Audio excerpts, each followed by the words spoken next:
출신 회생파산 전문 법무사 최옥하입니다.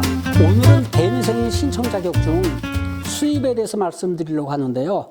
실제 사례와 함께 급여 소득자 중 파트타임 종사자 중심으로 알아보겠습니다. 저는 지방에서 태어나 고등학교 졸업 후 건설 현장에서 파트타임으로 일하면서 야간에는 대학을 다니고 있습니다. 꿈이라는 것이 딱히 없는 저로서는 다른 사람들이 모두 하니까 대기업에 입사하기 위하여 자격증도 취득하고 일과 공부를 병행하면서 열심히 살았으나 시험에 매번 떨어지는 현실에 꿈을 접어야 하는 좌절감을 맛보게 되었습니다. 설상가상 야간에 역주행으로 오던 차와 정면 추돌을 하는 대형 사고까지 있었습니다. 상대방은 무보험이었고 사망을 하여 저는 아무런 보상도 없이 재활과 트라우마를 극복하면서 일정한 직업이 없이 생활하게 되었습니다. 그러다가 주위에서의 권유로 작은 가게를 개업하게 되었는데 처음에는 가게가 잘 되어 이렇게 하면 금방 대출도 다 갚을 수 있겠다는 어리석은 생각에 좀 더 예쁘게 가게를 꾸며 매상을 올릴 욕심으로 대출을 받게 되었습니다.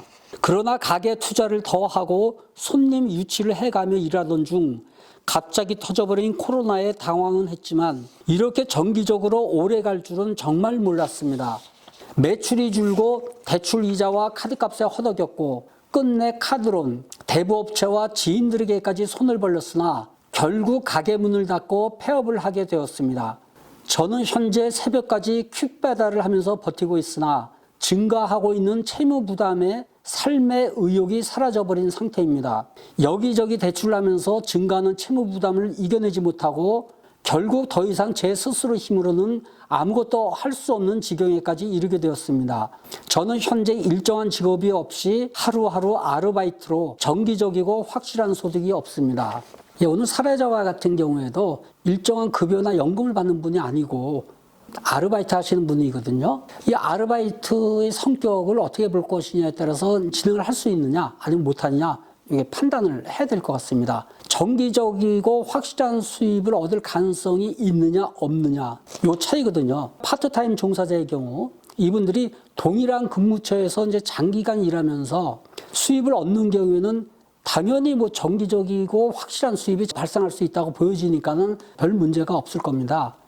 그런데 이제 여러 차례 근무지를 옮기고요. 단기 파트타임을 하는 경우 이분들 같은 경우에는 사실 정기적이고 확실한 수입을 얻을 가능성이 있다고 보기에는 조금 어렵다고 보여집니다. 다만 지금까지 얼마나 직장을 옮겼는지 또는 이제 두 번째 같은 업종에서 일을 해온 총 기간 그게 얼마나 되는지 또 세 번째 일을 매일 하고 있는지 그리고 이제 네 번째 하루 근무 시간 등을 이제 종합적으로 판단을 해가지고 계속성, 반복성이 인정이 된다면 아마 그 신청 자격을 인정해 주는 것이 바람직하다고 저는 생각을 합니다.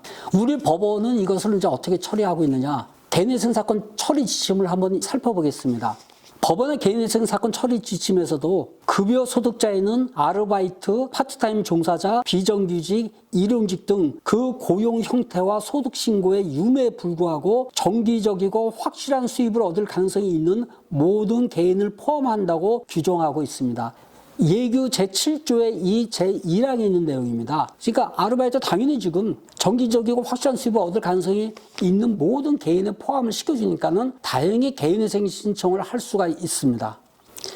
오늘은 이제 개인회생 신청 자격으로서의 정기적이고 확실한 수입을 얻을 가능성이 있는 경우 파트타임 종사자에 대해서 알아봤는데요. 오늘 사례와 같이 구체적인 해당 여부, 이거는 이제 여러 사정을 종합해서 개별적으로 판단을 해야 될 겁니다.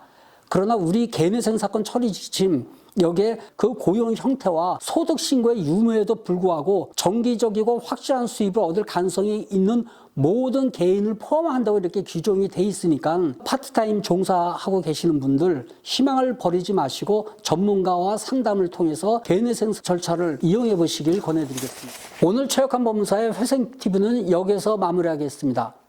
다음번에도 더 좋은 콘텐츠로 찾아뵐 테니까요. 오늘 제 영상이 좋으셨다면 구독과 좋아요 눌러주시고 많은 응원의 댓글 부탁드리겠습니다. 다음번에 뵙겠습니다. 여러분 안녕히 계세요.